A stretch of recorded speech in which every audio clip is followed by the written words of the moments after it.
제가 여러분들에게, 여러분 배고프신 분 계세요? 다 배고프시죠? 보통 아침 안 드시고 오시는 분도 많으실 텐데 제가 식당 메뉴판 하나 보여드릴게요. 뭐 드시고 싶은지 골라보세요. 어떻게 좀 고르셨어요? 실제로 있는 메뉴판이에요. 김밥 천국에. 고르실 수 있겠어요? 또 다른 메뉴판 보여드릴게요. 뭐 고르실래요? 어떤가요? 처음 본 메뉴판과 두 번째 이 메뉴판의 차이를 좀 느끼셨나요? 이 처음 메뉴판은 너무나 많은 메뉴들로 인해서 뭘 골라야 할지 고민이 참 많이 됩니다. 그런데 이 두 번째 메뉴판은 둘 중에 하나만 고르면 되잖아요. 짜장이냐 짬뽕이냐. 훨씬 수월하고 고르기 편할 겁니다. 오늘날 우리는요, 이 선택의 홍수 속에서 사실 살고 있습니다. 현대인이요, 의식적으로 하루에 크고 작은 선택을 하는데 그 선택의 횟수가 무려 평균 150번에 달합니다. 하루에 여러분들이 150번의 선택을, 크고 작은 선택을 하면서 살고 있고요. 무의식적으로 그냥 내가 선택해서 행동하는 거 말고 그냥 습관적으로 무의식적으로 선택해서 행동하는 것까지 약 3,000번의 선택을 하루에 하면서 산다고 합니다. 아마 여러분은 오늘 아침에 이 교회에 오시기 전, 이 자리에 앉기 전까지만 해도 여러 가지 선택을 분명히 하고 오셨을 거예요. 교회 올 때에 아침을 먹고 올지 아니면 그냥 굶고 올지, 큐티 오늘 거를 하고 올지 아니면 그냥 저녁에 하고 올지, 아니면 뉴스를 들을지 찬양을 들을지, 옷은 어떤 걸 입고 나갈지, 신발은 뭘 신을지, 교회에 올 때 그냥 그랍 타고 올지 아니면 교회 셔틀차 타고 올지, 헌금은 얼마를 준비하고 올지까지 여러분은 선택을 하고 오셨을 겁니다. 그런가 하면 가정에서나 또 회사 다니는, 또 직장 다니시는 분은 수없이 많은 일을 이제 처리할 때에 선택과 결정을 하며 하루하루 보내곤 합니다. 일을 어떻게 처리할까? 언제 처리할까? 내가 저 사람에게 어떻게 이야기를 할까? 수없는 선택을 하면서 우리는 살아갑니다. 그런데 역설적이게도요, 선택지가 많아지면 많아질수록 현대인의 행복 지수는 높아질까요? 낮아질까요? 낮아진다고 합니다. 에너지가 그만큼 분산되기 때문입니다. 그래서 많은 사람들이 결정장애 같은 것을 가지고 산다고 합니다. 너무나 많은 선택지가 있으니까 뭘 선택하며 살아가야 할지 모른다는 거예요. 이것저것 선택을 하다 보니까 정작 가장 중요한 것을 놓치며 살아간다라는 거예요. 현대인 경약의 대가인 피커 드리거라는 사람은 이런 말을 했어요. 성과를 내는 비결은 바로 선택과 집중에 있다. 중요한 것에 집중하기 위해서 덜 중요한 것을 포기하는 능력이 성공을 결정한다는 뜻입니다.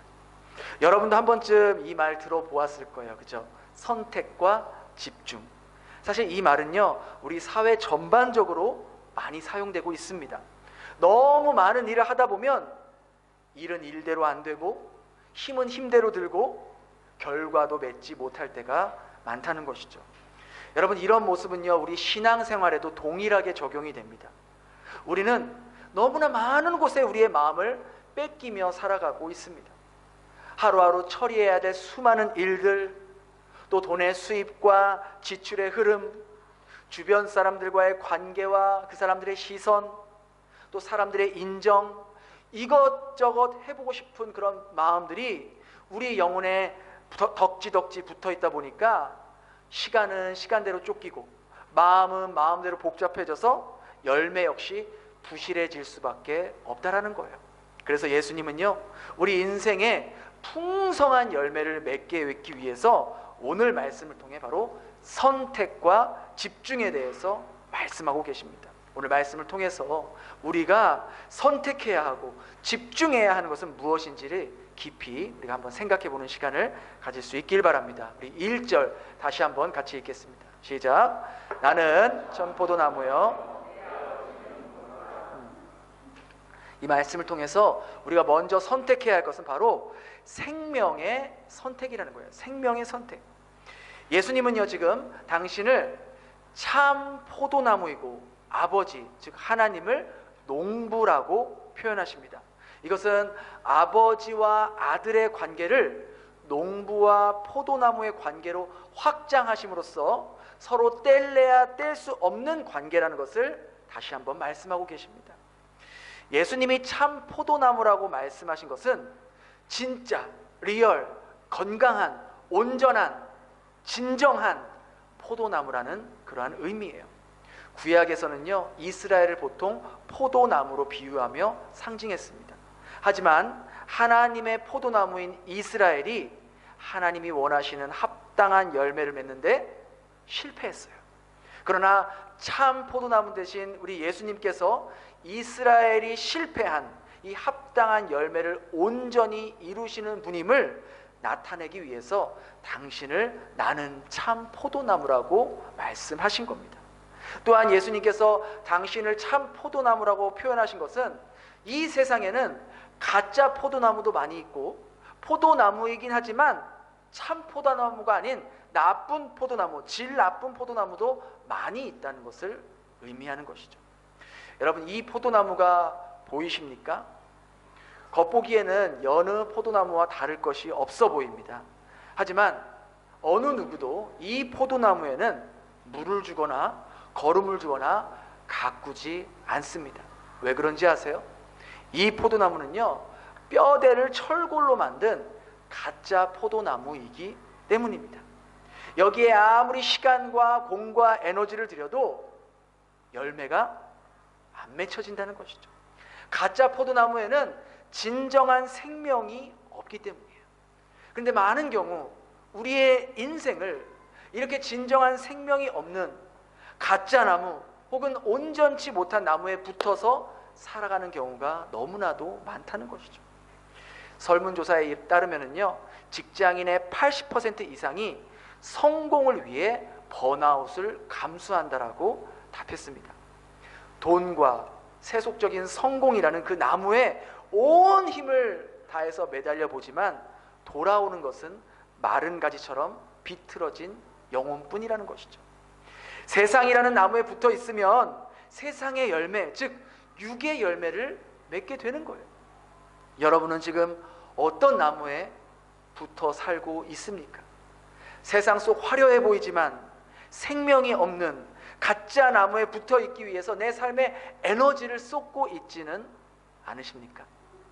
오직 예수님 안에만 진정한 생명이 있다라는 것이죠. 이 포도나무 비유는요, 절대적인 관계를 지금 강조하고 있는 거예요. 예수님을 떠나서는 절대로 생명을 얻을 수 없다는 것을 예수님께서 강조하시는 거예요.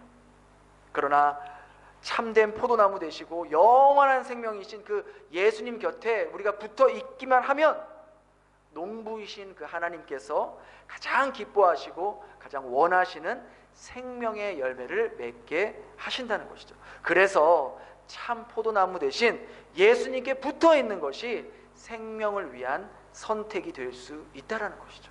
우리 계속해서 2절 같이 읽겠습니다. 시작. 무릇 내게 붙어 있어 열매를 맺지 아니하는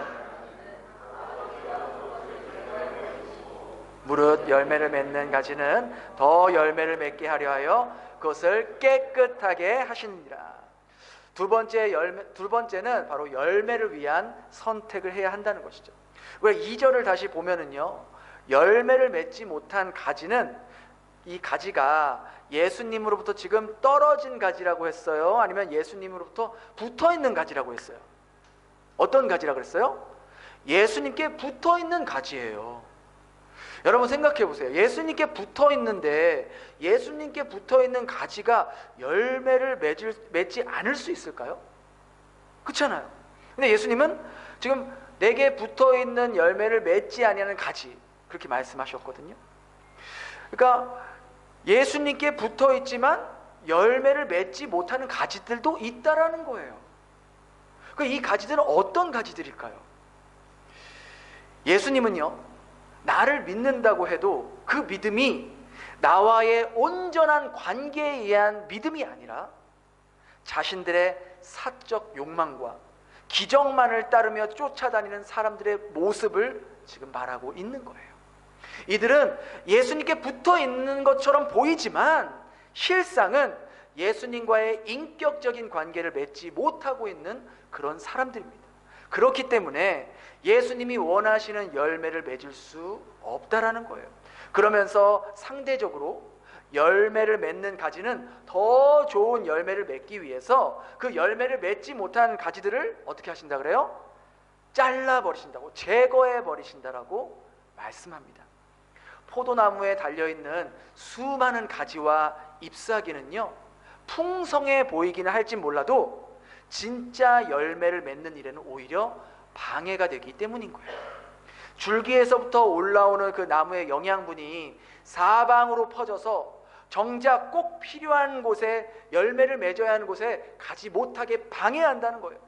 그래서 농부는 영양분이 다른 곳으로 새나가지 못하도록 필요한 가지에 영양분이 집중될 수 있도록 불필요한 가지들을 잘라내 버린다는 것이죠. 이것은 영적으로도 동일한 원리가 있어요. 하나님은요, 우리 삶 가운데 하나님께서 기뻐하시는 열매를 맺기 위해서 우리 삶에 덕지덕지 붙어있는 불필요한 가지들을 쳐내길 원하신다는 거예요. 우리는 인생이라는 유한한 시간과 공간 속에서 지금 살고 있잖아요. 그죠? 한 사람의 인생이 길어봤자 80에서 90이에요. 정말 오래 산다고 해도 90이라는 거예요. 근데 지금 우리 여기 이 자리에 앉아있는 우리가 앞으로 인생을 살아봐야, 여기 계신 분들 중에서 젊은 분들 길어야 50년이에요. 어떤 분은 지금 뭐 10년, 20년 정도밖에 남아있지 않을 수도 있다는 거예요. 그런데 실제로 건강하게 활동할 수 있는 나이는 이것보다 훨씬 더 짧은 거예요. 그렇잖아요. 여러분들 중에서 우리 인생이 참 긴 것 같아요. 우리 인생은 참 인생이 길어요. 이렇게 말하는 분 한 분도 없어요. 여러분들은 벌써 베트남에 오신 지 어떤 분은 5년이 되셨고, 어떤 분은 10년이 되셨고, 어떤 분은 20년, 어떤 분은 30년 가까이 되신 분도 계시는 거예요. 언제 이렇게 세월이 빨리 지나가는지 모르게 지나가고 있는 거예요. 그런데요, 우리의 인생은 언젠가는 끝이 나요. 무한하지 않잖아요. 우리가 가지고 있는 물질, 우리의 건강, 우리의 에너지, 지금 예배드리고 있는 이 순간에도 지금 고갈되고 있는 거예요. 그렇잖아요. 그런 유한한 인생 가운데 하나님은요, 우리가 진짜 인생의 참된 열매를 맺기를 원하시는 거예요. 우리 인생 가운데 없어도 되는 열매들, 불필요한 열매들이 아닌 꼭 필요한 열매, 하나님께서 보시기에, 농부 되신 하나님이 보시기에 꼭 원하시는 열매, 생명의 열매, 구원의 열매, 성령의 열매들이 우리가 살아있는 동안에 맺기를 원하신다라는 거예요. 그런데 그런 열매가 맺어질 시간은 무한하지 않다는 거예요. 젊을 때는 먹고 사는 문제, 돈 문제, 자녀 문제, 인생을 즐기는 일에 더 많은 에너지와 시간을 쏟다가 대부분 너무 늦은 나이가 돼서야, 그때서야 인생의 진짜 중요한 것들을 깨닫고 후회하는 케이스가 얼마나 많이 있습니까? 그래서 농부 되신 하나님께서 우리 인생 가운데 하나님보다, 예수님보다 더 소중하게 여기고 귀하게 여기고 우선순위에 두고 사랑하고 있는 것들을 과감하게 잘라내신다는 거예요. 내가 하나님보다 소중하게 여겼던 것들을 하나님은 한 번에 다 가져가실 수도 있고요. 내가 예수님보다 더 의지하며 믿고 있었던 것들, 그동안 내가 힘들게 쌓아 올려왔던 것들을 한순간에 무너지게 하실 수도 있고요. 내가 주님보다 더 사랑했던 것들을 한순간에 물거품으로 만드실 수도 있다라는 거예요. 바로 그것이 영적 가지치기라는 거예요. 영적인 가지치기.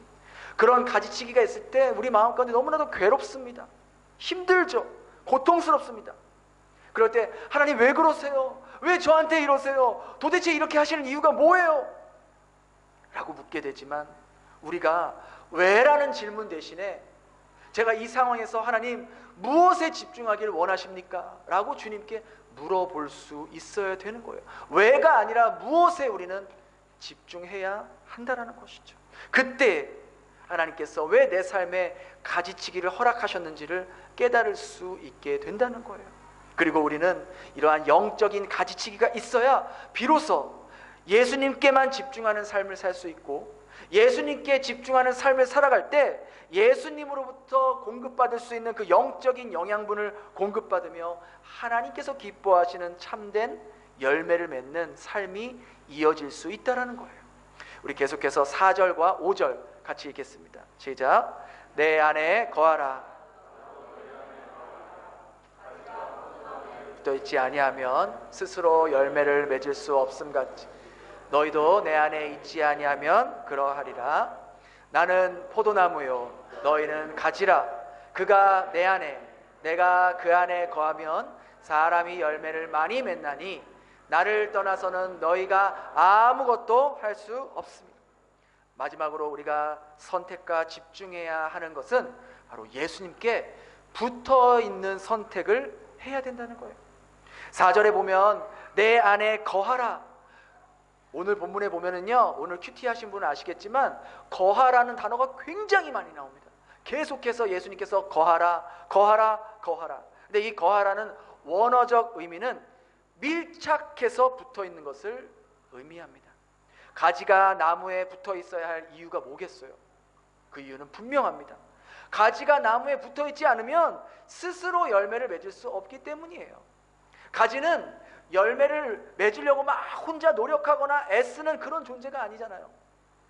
가지가 집중해야 할 것은 그냥 나무에 찰싹같이 붙어 있는 거예요. 붙어 있기만 하면 돼요.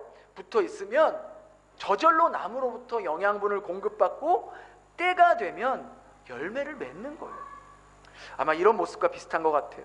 우리가 흔히 하루 일과를 마치고 여러분 잠들기 전에 하는 행동, 꼭 하는 일이 있는데 그게 바로 핸드폰을 충전해 놓는 거예요. 그렇죠? 핸드폰을 충전해야죠. 마치 우리가 피곤한 하루를 다 보내고 잠을 청할 때에 그 다음날 건강한 모습으로 또 활동할 수 있는 것처럼 핸드폰도 우리가 밤사이에 충전해 놓으면 그 다음날 100% 꽉 차 있는 모습을 보게 됩니다. 그래서 또 우리와 함께 핸드폰이 같이 비서처럼 열심히 일하게 되죠. 근데 아마 여러분들 중에 이런 경험 해보신 분 다 있을 거예요. 한 번쯤은 다 있을 거예요. 분명히 충전했는데 안 된 날이 분명히 있잖아요. 이상하다. 내가 분명히 충전했는데 0%가 된 그런 경우가 케이스들이 분명히 있을 거예요. 왜 그러냐면 약간 헐렁하게 껴져 있거나 뭐 충전기가 고장 났거나 제대로 맞물려 있지 않았을 때 분명히 내가 꽂은 것 같은데 충전이 안 돼 있는 케이스들이 분명 한 번 정도 있을 거예요. 제대로 꽉 물려야지. 이 충전기와 핸드폰 사이에 딱 물려야 이 콘센트로부터 공급받는 전기가 충전기를 통해서 핸드폰까지 전달될 수 있는 것이죠. 아무리 오랫동안 꽂아 놓는다 한들 헐렁하게 꺼져 있거나 제대로 껴있지 않으면 단 1%의 전기도 공급받지 못하는 거예요. 근데 우리가요, 예수님께 접붙을 수 있는 것은 전적으로 하나님의 은혜이거든요. 나의 노력이나 열심으로 내가 예수님께 붙어 있는 게 아니죠. 그러나 이 접붙어 있는 관계, 이 관계가 지속될 수 있는 것은 접붙어 있는 자가 어떻게 붙어 있으려 하느냐에 따라서 달라질 수 있는 거예요.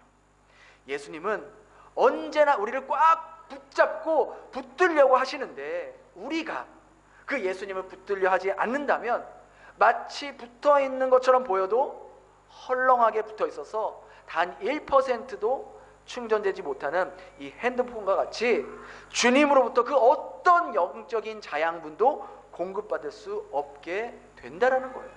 그러다 보면 결국 그 가지는 나무에 붙어 있는 것처럼 보이지만 점점점 메말라지고 열매를 맺을 수 없어서 잘라져 버리게 된다라는 것이죠. 저와 여러분은 어떨까요? 혹시 내 모습도 이렇게 예수님께 붙어 있는 것 같긴 하지만 엉성하게 붙어 있거나 헐겁게 붙어 있어서 예수님으로부터 그 영적인 영양분을 공급받지 못한 채, 열매 맺지 못한 채 그러한 삶을, 그렇게 달려있는 삶을 살고 있지는 않습니까? 예수님께 제대로 붙어 있다는 것은 바로 예수님과 나와의 관계를 말하고 있는 거예요. 예수님과 깊은 관계를 유지하며 교제할 때만이 예수님이 주시는 그 영적인 영양분들을 충분히 공급받을 수 있는 것이죠. 그럼 이처럼 예수님께 붙어 있는 것, 붙어 있는 일에 집중하는 것, 이것이 뭘 의미할까? 그 답이 7절에 나와 있어요. 우리 7절 한번 같이 읽겠습니다. 시작. 너희가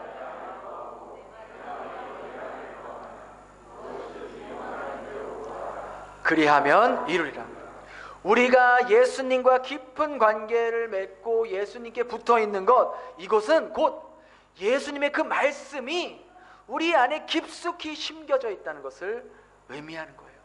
예수님은요, 우리가 무엇을 행하기보다, 막 열심히 뭘 하기보다 말씀 안에 깊이 뿌리 박혀 있는 존재가 되길 원하신다라는 거예요. 많은 사람들이 무엇을 해서 자신의 존재를 드러내고 하나님이 보시기에 막 칭찬받고 싶어하고 인정받고 싶어합니다. 하지만 예수님은 그게 아니라 네가 먼저 어떤 존재인가를 아는 것이 더 중요하다라고 말씀하고 있는 거예요. 포도나무 가지가 내가 막 열매 맺어야지, 더 좋은 포도 맺어야지 막 그렇게 열을 내지 않습니다. 가지는요, 그저 줄기에 나무에 딱 붙어 있기만 하면 뿌리로부터 올라오는 모든 수분과 영양분을 공급받고 건강한 열매를 맺게 될 수밖에 없어요. 농부가 알아서 좋은 열매를 맺을 수 있도록 가지치기도 해줄 것이고 거름도 줄 것이고 새들이 와서 쪼아 먹는 것도 막아주도록 지켜주는 거예요. 가지는요, 가지가 해야 될 거는 어떤 상황이 와도 그 나무에 붙어 있기만 하면 되는 거예요. 또한 예수님께서 너희가 내 안에 거하고 내 말이 너희 안에 거하면 무엇이든지 원하는 대로 구하라, 그리하면 이루리라고 말씀합니다. 많은 사람들이 예수님께서 말씀하신 무엇이든지 구하라, 그리하면 내가 들어주겠다라는 이 구절을 기복적인 약속으로 오해하곤 합니다. 하지만 여기엔 엄격한 전제 조건이 있다는 거예요. 뭐라고 말씀하셨어요? 내 말이 너희 안에 거하면이라는 전제 조건이 반드시 달려 있습니다. 열매 맺는 삶, 열매 맺는 기도, 그것은 내 욕심의 관철이 아니라 주님의 말씀이 내 안에 가득 가득 채워질 때 나의 기도가 주님의 뜻과 일치하게 될 것이고, 그 기도는 주님께서 무엇이든지 이루어 주신다고 약속하셨다라는 거예요. 우리의 기도가 응답되지 않는 이유는 주님의 말씀이 내 안에 충만하지 않은 상태에서 내 욕구와 바램에만 내가 집중하고 있었기 때문은 아닌지 우리가 돌아볼 필요가 있다라는 것이죠. 주님은 오늘을 살아가는 저와 여러분들에게 오늘 이 예배 시간에 동일하게 말씀하고 계십니다. 내 말이 너희 안에 거하면 무엇이든지 원하는 대로 구하라, 그리하면 이루리라. 우리는 얼마나 주님의 말씀 안에 거하고 살고 있습니까? 여러분은 얼마나 하나님의 말씀을 여러분의 마음 가운데, 심령 가운데 담아두며 살아가고 계십니까? 현대 기독교인들의 말씀 묵상과 기도 시간을 조사해 보니까요, 하루 평균 5분 미만이라는 충격적인 결과가 나왔습니다. 하루에 5분도 기도하지 않고 말씀을 읽지 않는다라는 통계예요. 반면 스마트폰 사용은 하루 평균 2시간이 넘는다고 합니다. 우린 스마트폰에 대부분 거하고 있지 않습니까? 말씀이 아니라. 우리 교회는요, 어린아이서부터 모든 장년까지 매일같이 같은 본문으로 주님의 말씀을 묵상하는 훈련을 지금 하고 있습니다. 대부분의 성도님들이 매일매일 주님 말씀 안에 거하기 위해, 주님께 붙어있기 위해 노력하고 있음을 봅니다. 하지만 이렇게 다 같이 하고 있지만 모두가 같은 마음으로 말씀을 묵상하는 것은 아닐 것입니다. 어떤 분은 자신의 하루 일과 중에서 가장 먼저 주님의 말씀을 읽고 그 말씀에 집중하고 그 말씀에 내 삶을 비춰보며 오늘 하루 주님의 말씀대로 살아가려고 묵상하는 분이 계실 것이고, 어떤 분은 묵상을 하긴 하지만 자기가 중요한 일 다 한 후에 남는 시간, 짜투리 시간에 겨우 숙제하듯이 하고 그것마저 안 되면 그냥 내일 하지 뭐 대수롭게 여기지 않는 분도 계실 것이고, 또 어떤 분은 책은 받았지만 그대로 책꽂이에 그대로 꽂혀 있어서 한 번도 펼쳐보지 않는 분도 혹 계실지도 모릅니다. 분명한 것은 이 작은 믿음의 행동이 지금 당장은 큰 티가 나진 않겠지만 1년 후, 2년 후, 5년 후 시간이 지나면 지날수록 그 사람의 삶의 모습과 결과는 천지 차이가 될 것입니다. 날마다 주님의 말씀에 거하고 그 말씀에 집중하며 이 말씀이 오늘 하루를 살아가는 나에게 무슨 말씀을 주는 것일까? 오늘 말씀을 통해 내가 회개해야 되고 결심해야 되는 모습은 무엇일까? 그렇게 말씀을 붙들고 사는 사람은 말씀이 가지고 있는 그 영혼의 자양분들을 주님으로부터 공급받게 될 것이고, 주님이 기뻐하는 열매 맺는 삶을 살게 되겠지만, 주님의 말씀은 그저 일요일에만 교회에서만 듣고 월, 화, 수, 목, 금, 토 평일에는 세상의 방식대로 그렇게 사는 사람들은 주님께로부터 영양분을 공급받지 못한 채 점점 그의 영혼은 메말라가고 힘이 없는 신앙생활을 하게 될 것입니다. 우리는 그동안 얼마나 스스로 열매를 맺기 위해서 발버둥 쳤습니까? 성공이라는 열매, 행복이라는 열매를 위해서 예수님을 떠나서 여기저기, 여기도 붙어 있다가 저기도 붙어 있다가 그렇게 살고 있지는 않았습니까? 그래서 우리가 얻은 것이 무엇입니까? 인생의 공허함과 메마름뿐 아니겠습니까? 우리 삶 가운데는요, 지금 해야 할 것도 많고 생각할 것도 많은 이 시대에 선택과 집중을 할 수 있기를 바랍니다. 정말 내 인생에, 내 영혼에, 내 영생에 도움을 주는 것에 집중할 수 있길 바랍니다. 여러분, 작은 것부터, 내가 할 수 있는 것부터 이 시간 이후에 실천할 수 있길 바라요. 아침에 눈을 뜨자마자 스마트폰 보기 전에, 그 어떤 일을 하기 전에 매일 성경을 펼쳐서 주님 말씀에 붙어있는 훈련을 하는 겁니다. 하루 일과를 마치고 저녁에 묵상하려면 너무 피곤해요. 솔직히 집중이 안 됩니다. 그래서 하루 일과를 시작하기 전에 가장 먼저 하루의 시작을 주님과 함께하면서 그 주님의 말씀 안에서 영적인 자양분들을 공급받고 그 영양분으로 오늘 하루를 살아가는 겁니다. 두 번째로는 우리의 영적인 가지치기를 하는 겁니다. 주님께 집중하는 시간을 뺏는 사소한 습관 하나를 여러분 끊어낼 수 있길 바랍니다. 지금 여러분들이 스마트폰 보는 시간을 딱 10%만 줄여볼 수 있기 바랍니다. 하루에 1시간 보면은 6분만 줄여보세요. 여러분이 보통 하루에 2시간 보면 12분만 줄여보세요. 그 정도는 할 수 있지 않습니까? 그러면서 조금씩 시간을 줄이는 거예요. 내가 그렇게 좋아했던 취미 시간도 조금 줄여보세요. 끊으라는 말이 아니에요.